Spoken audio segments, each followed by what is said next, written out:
G'day YouTube, Warbles on a lot here. We're coming up on Sunday night's broadcast of Ira Glass in This American Life. And yeah, alright, I like to put a little bit of shit on the Norte armed Americanos who live in the excited states, but I also like to pay a bit of attention to what's going on in their heads. And I'm also pretty interested in serendipity, synchronicity and coincidence. In fact, I have this entire hypothesis up unto the point of a theory wherein I contend that the incidence of serendipity, synchronicity and coincidence as observed in day-to-day life is hundreds, thousands, perhaps millions of times more prevalent than cascading, random, chaotic chance theory would postulate. And tonight, Ira Glass on This American Life is going to talk about the meaning of coincidence and whether it means anything at all. So therefore, I'm going to have a couple of programs on it, you know, like two-part coverage of his 1 hour program or 55-minute program. In the background, we're going to see some thumb nuts and probably some potbelly furnace. Okay, prepare yourself. This is Hannah. Oh, hi, Hannah. This is Sarah from This American Life. Hi, how are you? I'm good, thank you. How are you? Good. Before we go any further, from WBEZ Chicago, it's This American Life, distributed by Public Radio International. I'm Sarah Koenig, sitting in for Ira Glass. And you're about to hear this story the same way I did, blind. All I know is that it's going to have a coincidence in it. I have no idea what you're about to tell me, so yeah, okay. Lay it on me. So the story is, I was a freshman in high school at Bozeman High School. Oh, in Montana. Yes, I was in the orchestra, and it was early in my freshman year, and I had made friends in high school, but didn't really have orchestra friends yet, and we were taking an orchestra trip. So that was a little nerve-wracking. When you're a freshman, this qualifies as a demi-crisis. A long bus ride to Seattle, sharing a hotel room with someone you don't know. But there's this one girl, Lindsay. She and Hannah have friends in common. So they decide to pair up, to room together, ride the bus together, to be orchestra friends. So we go to Seattle, and we're like, it's awkward, you know, because we're like new friends trying to get to know each other. Right. And on one of our free days, they send us to the Space Needle. And I don't know if you've ever been to the Space Needle. I but have. There's that, like, carnival area all around it.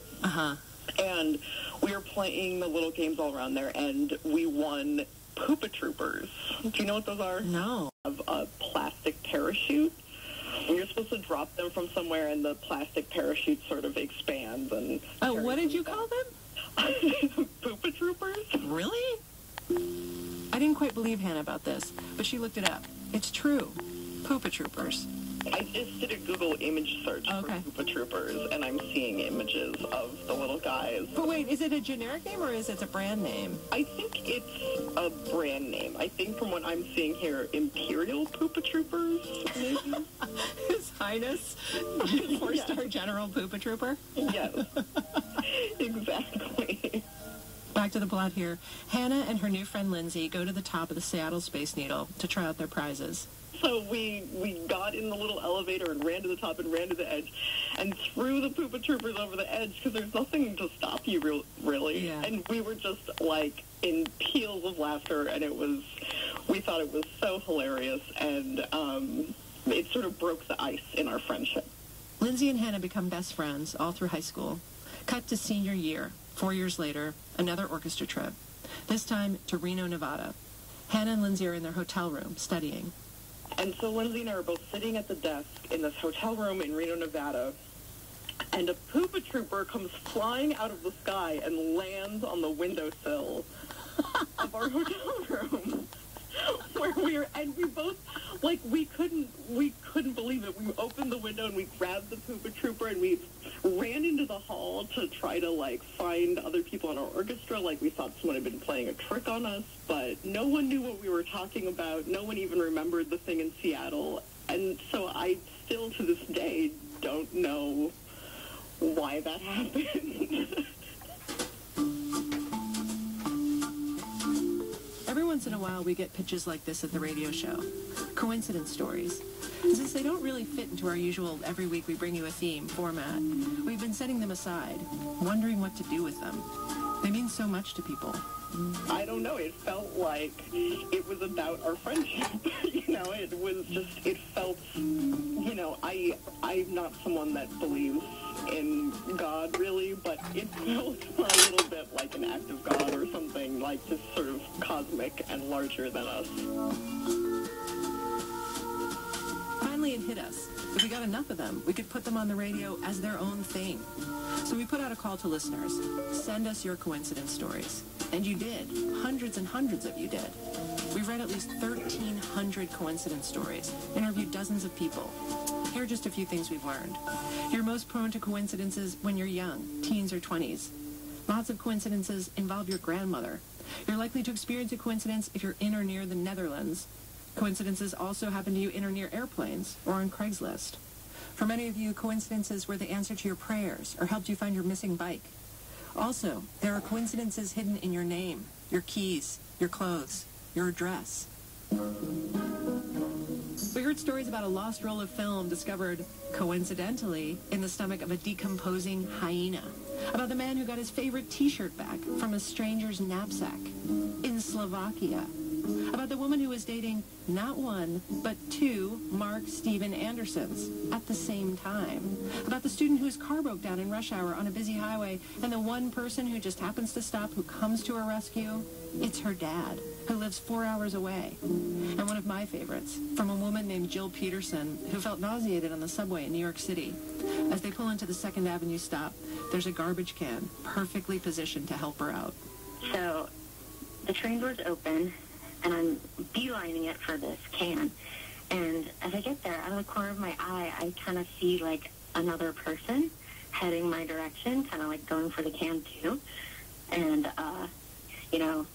it's all coming up, and I'm throwing up. And as I'm throwing up in this can, this person that's coming towards me starts throwing up in the can, too. And we're both, like, simultaneously barfing into this can in the subway station, and we kind of look at each other like, whoa, I don't know, how are you feeling? And she's like, oh, I'm feeling a little bit better now. I'm like, me too. What's the only way to survive throwing up in front of a subway car full of strangers? Have a nice girl your age do it with you. And numbers. So many coincidences with numbers. One woman told us how she was at Thanksgiving with her extended family, and they suddenly realized that 6 of them had the exact same number of letters in their names. 23 letters. Michael Arthur Vandeputty, Mary Elizabeth Vandeputty, William Arthur Vandeputty. There was the guy at the mall doing surveys who had to ask people their phone number. It's obvious the guy who's surveying starts to make up a number. He says 933-456. When he read off that last number, he said, 8? And I kind of stepped back for a second, but I was cool, and I said, no, sir, I'm sorry. That's not your phone number. And he said, well, why isn't that my phone number? And I said, because that's my phone number. That's my phone number. The phone number that you just made up is actually my phone number. These stories reminded me of an old Chinese saying I once heard. Actually, I learned it a couple weeks ago, and I have no idea how old it is. But it goes like this. 不巧不成书. That's my friend Yuan Yuan Di. 不巧不成书. And what does it mean? If there's no coincidence, there won't be stories. No coincidence, no story.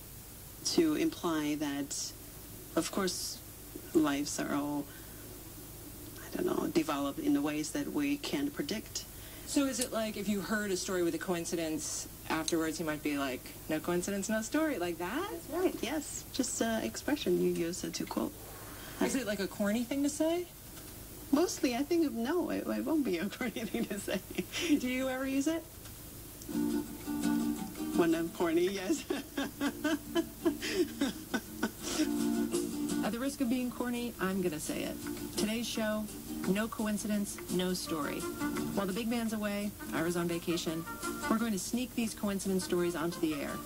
All the stories you'll hear today, they are verified, true stories that my colleagues hid from me until the actual interviews, so it wouldn't spoil the surprise, which is why there is so much unprofessional giggling this hour. And full disclosure, I came into this topic a coincidence skeptic, or rather believing that a coincidence is just a coincidence, nothing more. I judged, I confronted weakness, I countered wide-eyed faith with statistical probability, and by the end, well, stay with us.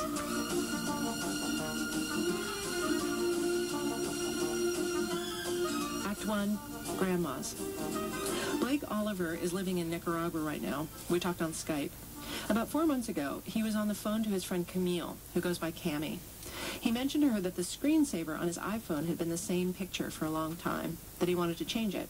So I asked her to just send me a picture of something. Uh-huh. And it was really funny. She ended up sending me this picture of her as a little kid as a joke. Mm-hmm. And I was like, oh, yeah, that's kind of funny. I was like, not what I was expecting, but that's funny. And then I glanced back at the picture, and I saw my grandma walking through behind her. What? Yeah, how crazy is that, right? Very crazy. The picture was taken about 18 years ago. But you recognized her right away. Oh, absolutely. There was no question that was Grandma Joyce. It was without question Grandma Joyce. Coincidences like this one usually have a dense nest of details to bolster the craziness. Here goes. Blake is from Michigan. That's where he met Camille. But Camille's family isn't from Michigan at all. They're originally from Utah, Salt Lake City, Utah. That's where she grew up. Yeah, that's where she grew up. Was this photo from Utah? No, and that's the funny thing is my grandma lives in Melbourne, Florida. And I'm thinking, oh, she must have been in Utah and walked past it. And Cammy's like, no, that picture was taken in Parksville, Vancouver Island in Canada. What? Yeah, right?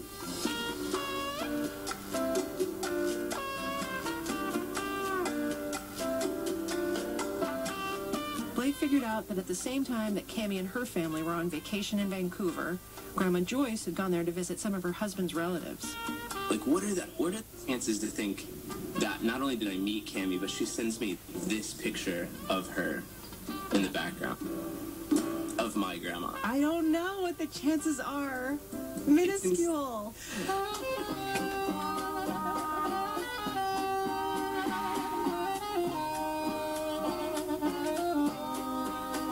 20 years ago, for my first reporting job, I interviewed a woman who'd just turned 100 years old. I asked her, admittedly, a rookie question. What's the most amazing thing that's happened in your life? And she thought for a while, and then she said, the most interesting thing that happened to me was that on my first day at Patchogue School, the principal said to me, what's your name? I said, Esther Tuttle. And he said, I have a friend in Shelter Island by that name. I was 12, she said, and that, to me, was remarkable. This woman had seen the advent of cars and movies and computers and space travel, and this was her answer. At the time, I thought it was lame, that maybe Esther was losing it a little. But since I started hearing all these coincidence stories the last couple of weeks, I've reconsidered. Coincidences feel so rare. They stick with you, even when the coincidence is barely a coincidence at all. An academic study of people's reactions to coincidence stories from the early 1980s found that we have an egocentric bias toward our own coincidences, that people find stories that happen to them far more surprising than the same stories happening to other people. Case in point.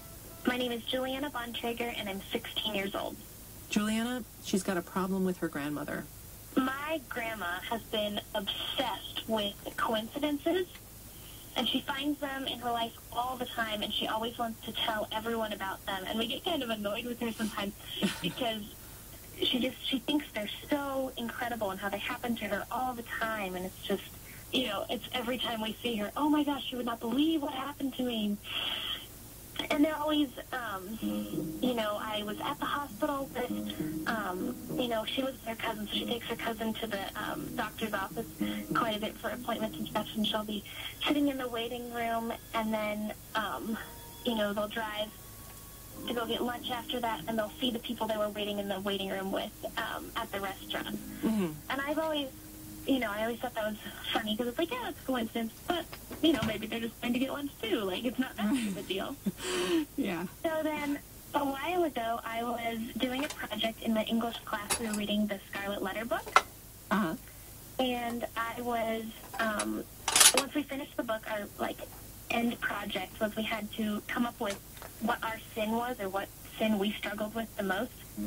And I chose envy. So we had to create our own letter out of paper, and then we had to, safety pin it to our shirt and wear it around school the entire day. So as I was coloring in my letter and cutting it out, my mom was listening to the show Monk in the background. Mm-hmm. As we were watching it, I was literally cutting out my last line on the letter E for envy, and it said on the show, I've studied the 7 sins and the most prominent one is envy. Mm-hmm. As I was cutting out my letter. And so I immediately called my grandma and was telling her about it, and she was like, oh, that's a good one, yeah.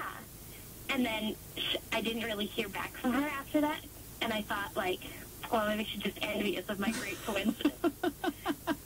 and I was sitting there are you kidding? Mine was so much better. You just happened to run into a person twice in one day. I do that all the time, What are the odds that as I'm cutting out this letter E, they would talk about that on a show? And I was so confused about it. Okay, so Juliana's coincidence is a common one. We've all had those moments when you're reading a certain word and then someone says it on the radio or on TV. But remember, Juliana's 16, so maybe this is the first time it's happening to her. Still, I'm on her side here. I think it is more remarkable than her grandmother's example of the people in the waiting room being at the restaurant. Do you have a phone where you can dial up your grandma right now? I can try. Try it. Okay, 1 second. So Juliana conferenced her grandmother in so we could settle this. I'm here. Elaine Olson. Elaine Olson, nice to meet you. Nice to meet you, dear. I laid out my argument for Elaine about the purity and therefore superiority of Juliana's example, but Elaine argued right back. There were several hours between the two sightings, plus the restaurant was about 4 miles from the hospital. And in that 4-mile radius, you might say, I could have gone to any number of restaurants. The fact that I ran into her at that restaurant, I think is a coincidence. I think she could have gone any place too. That's true. I mean, that's true. It's not that. I'm not saying it's not a coincidence. I'm just saying it's not maybe as pure as you can break down the sort of probabilities of a certain kind of person in a certain kind of neighborhood. I don't think so. You don't think so? I don't think so. I think that is. Do you think you're somehow prone to coincidences? Like coincidences find you more than they find other people? I don't know. That's why, in my own family, I've asked them, does this happen to you? And don't get, much of a response. But I've asked impossible to argue with. Too. So when you ask for coincidences, we have nothing to give to you because you are so set in your way of 81. Okay, yeah, okay. So what would Juliana have to experience in terms of a coincidence that would impress you, do you think? What would it need to be? Well, it's hard to tell. Just a couple of weeks ago, I had my cousin up at another doctor's and sitting in the reception area, gentleman across from me. This time it was about an Asian man in the waiting room, whom she later saw buying a melon at Trader Joe's, which Elaine admitted wasn't as good as the other one.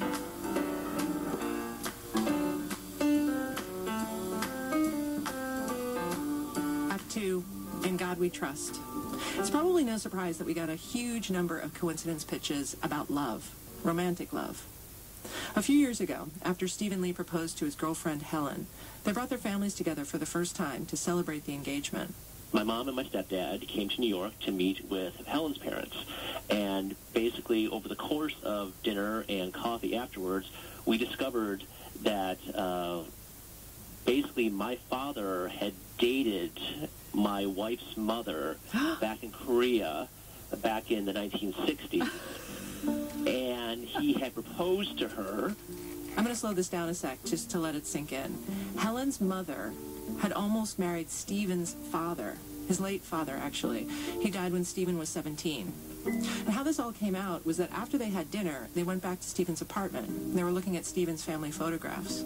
So, my future mother-in-law is flipping through the album, and she sees my dad. And so she asks, what was his name? And my mom tells the name, and, my future mother-in-law kind of just nods and kind of just moves on, keeps on flipping through the book, doesn't even say anything. Imagine what she must have been feeling with seeing that photo suddenly, just like flooded. Yeah. Crazy. I think she'd be really good at poker. Right. So Helen's mother says nothing, goes home. But later that night, she tells her daughter, this was the one. This was the man who might have been. She explained that the reason they hadn't married was because her father, Helen's grandfather, had chosen a different husband for her, the man who became Helen's father. All of them ended up living in the U.S., but they quickly lost touch. And Stephen didn't find out about any of this until a couple of days later. That's when Helen, calls me up and says, I have something to tell you. And she tells me, and I was floored by it. And together we called my mom. And, she put a good face on it. But she was pretty shocked. Did she know that there had been this other woman that your father had been in love with? That's the thing. My dad told her years and years ago, there was this other woman that I was in love with at one point, long before I met you. But Mom was like, look, you have a past, I have a past, we all have a past, who cares? Of course, never thinking that she was going to share grandchildren with that woman. I mean, she later admitted to me that if she had known this from the very beginning, she would have not supported Helen and me. She would have, it would have just been like, look, being with the daughter of the other woman your dad loved, I mean, it would, can't you find someone else?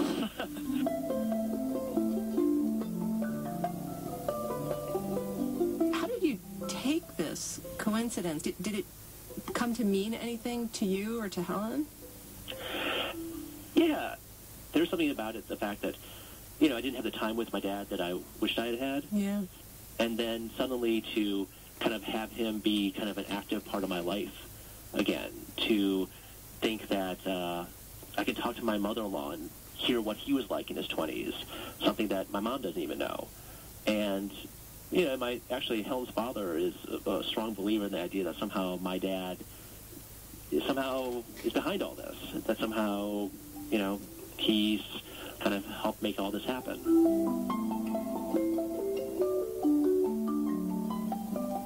At the time this next love story takes place, a guy named Paul Grachin was working in a Chicago suburb called Arlington Heights. He'd just started dating a woman named Esther. They'd been out maybe 8 times. And I thought maybe it was time to get exclusive or become boyfriend, girlfriend, or whatever it was. And I was about to go out to lunch, and I was thinking about asking her on a Friday date that I had set up. And I went out to lunch. I stopped at the store prior to hitting the deli that I normally hit.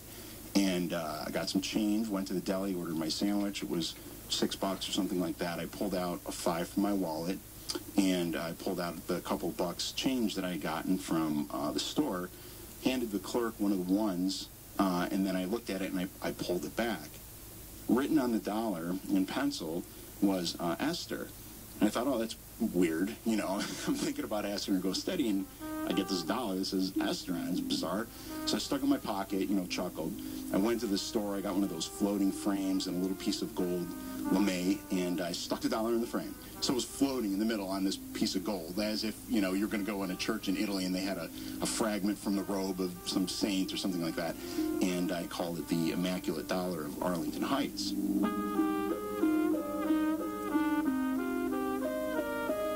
So on the Friday, I asked her out, and she was, all excited, and we were all giddy. And then I said, hey, I have one more thing for you, and I gave her this frame with this dollar in it. I start unwrapping it, and he's like, it's a dollar with your name on it. And he's all, like, beside himself, and I just look at him like, I'm freaked out. She kind of furrowed her brow a little bit and looked concerned, and I said, is there some sort of problem? I was speechless for the first time ever, but I said, remind me to tell you something later. So I okay, you know, I let it go, and we, you know, we had a relationship, got engaged, we got married. A couple years later, we were unpacking at a new apartment that we had, and I found the frame with the dollar in it, and I stuck it up on the dresser, and she came in the room. I said, hey, you never told me about this dollar. What's the deal with that? She said, well, when I was 19, you know, I was a cashier working in a copy shop in downtown Chicago, and I was dating someone, and I just wasn't happy with him, and I just thought, you know, how do people know who the right person that they're meant to be with? How do they know who that is? I said, you know what, I'm not going to worry about that. I'm just going to put my name on this dollar bill, and the guy that gets this dollar bill is going to be the guy that asks me to marry him. And I'm like, well, you can't just write your name on one. Actually, I think it was more like maybe 10 or 12. And so this dollar bill that you gave me, I believe is the same dollar bill that I wrote my name on. And I knew that we were going to be married the day that you gave me this dollar bill. It was pretty crazy. And then he made me tell him the story again. He asked me like 5 or 6 times. And I said, the details don't change. It's the same story. Like, he couldn't, I think he was a little bit beside himself, but that actually happened. And that I didn't tell him. You know, I don't know how I found the will to not say anything to him, but I just remember, like, do I, don't I, do I, don't I, do it? You know, what do I do? I didn't want to freak this guy out and be like, what? This girl's already talking about marriage? Wait, what? Forget it. You know, I don't read too much into almost anything, so I just kind of moved forward. And then after she told me, I think I went through all the normal stages of whatever, and I just thought, well, what does this mean for us? Are we going to invent a time machine, or are our kids going to bring world peace? Or, like, well, what's the, like, is there some sort of bigger thing that we're not seeing here? Now it just sits in that very same frame up on our dresser, and I look at it every day that I wake up. Sometimes I remind her that we have it when she's upset at me or angry. It's never been a question in my mind, like, you know what, I'm going to kick this guy to the curb. But I do believe it's because of this dollar that I feel tied to him. I mean, obviously I love him, but I think that if it ever did cross my mind, I'd be like, but wait, this is my soulmate. I can't just walk out on him. You know, we don't even wear wedding bands. I'm like, why? Just, I know I'm stuck with you. You got this dollar bill. I guess he could also, you know, put it back out into the register and then be like, look, I'm cashing this in. I think it's got to go to somebody else. He could do that. Okay, that's the end of part 1 of Synchronicity, Serendipity and Coincidence.